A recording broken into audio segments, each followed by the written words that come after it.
লাইফেই প্রথমবারের মতো উইদাউট প্র্যাকটিসে আমি কেক ডেকোরেশন করলাম। আসসালামু আলাইকুম এভরিওয়ান, আশা করি সবাই ভালো আছেন। আল্লাহর অশেষ রহমতে আর আপনাদের সকলের ভালোবাসা ও দোয়ায় আলহামদুলিল্লাহ আমিও খুব ভালো আছি। বাসায় আমি কম বেশি প্রায়ই সময় কেক বানিয়ে থাকি, কিন্তু কখনো কেক ডেকোরেশন করার মতো সুযোগ আমার হয়নি।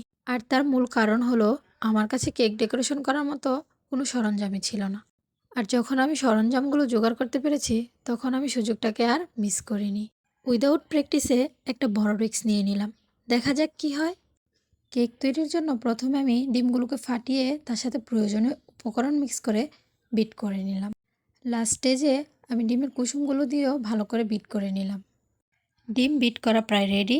তখন আমি ডিমের ফোমের সাথে প্রয়োজনীয় ময়দা সহকারে তেল দিয়ে ভালো করে কেকের ডোটাকে তৈরি করে নিই। অন্যদিকে আমি একটা কেকের মোল্ড তৈরি করে কেকের ডোটা সেট করে নিচ্ছি। এইদিকে কেকের ডোটা সেট করা হয়ে গেলে আমি একটা কড়াইতে একটা পেপার বিছিয়ে 5 মিনিটের জন্য হাই হিটে কড়াইটাকে গরম করে নিলাম। তারপর ঘড়ি ধরা 40 মিনিটের জন্য চুলার আঁচটাকে মিডিয়াম ফ্লেমে রেখে আমি এটাকে সেট করে দিই। 40 মিনিট পর এসে দেখি আমার কেকটা প্রায় রেডি। কেকটা এত সফট অ্যান্ড স্পঞ্জি হয়েছে, মাশাল্লাহ। তারপর কেকটাকে আমি চুলা থেকে নামিয়ে নিলাম অ্যান্ড কেকটাকে আমি কেটে একটা আলাদা পাত্রে ঠান্ডা হওয়ার জন্য রেখে দিব। দেখতেই পাচ্ছেন বন্ধুরা, কেকটা কতটা সফট অ্যান্ড স্পঞ্জি হয়েছে। মাশাল্লাহ, কেকটা দেখে প্রায় আমার মনটা খুশি হয়ে গেছে। তো আমি কিছুক্ষণ কেকটাকে ঠান্ডা করার জন্য রেখে দিই।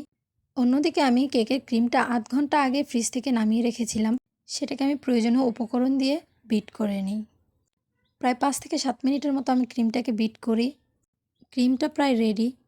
অন্যদিকে কেক কাটতে গিয়ে হলো আরেক বিপত্তি। আমি চেয়েছিলাম কেকটাকে 3 ভাগে ভাগ করতে, আর সে পণ্ডিতি করতে গিয়ে কেকটাকে প্রায় ভেঙেই ফেলি মাঝখান দিয়ে। যাই হোক, পরবর্তীতে সেটাকে আমি সেট করে নিয়েছিলাম। এদিকে আমি কেকের ক্রিমটাকে রেডি করে নিচ্ছিলাম। আজকের কেকটা আমি 2টা কালার দিয়ে ডেকোরেশন করব, পিঙ্ক আর হলুদ। এদিকে কেক বোর্ডটা দেখে কেউ প্লিজ হাসবেন না।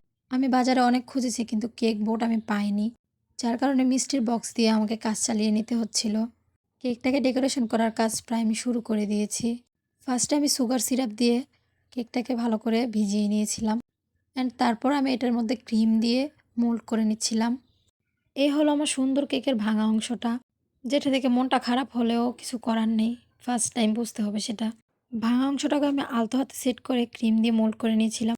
ফাইনালি উপরের অংশটাকেও আমি ক্রিম দিয়ে ভালো করে মোল্ড করে সেটাকে সেট করে নিচ্ছিলাম। তারপর প্রায় 40 মিনিটের জন্য কেকটাকে আমি ফ্রিজে রাখি ঠান্ডা হওয়ার জন্য, যাতে ক্রিমটা ভালো করে সেট হয়। অ্যান্ড ফাইনালি ডেকোরেশনের পালা।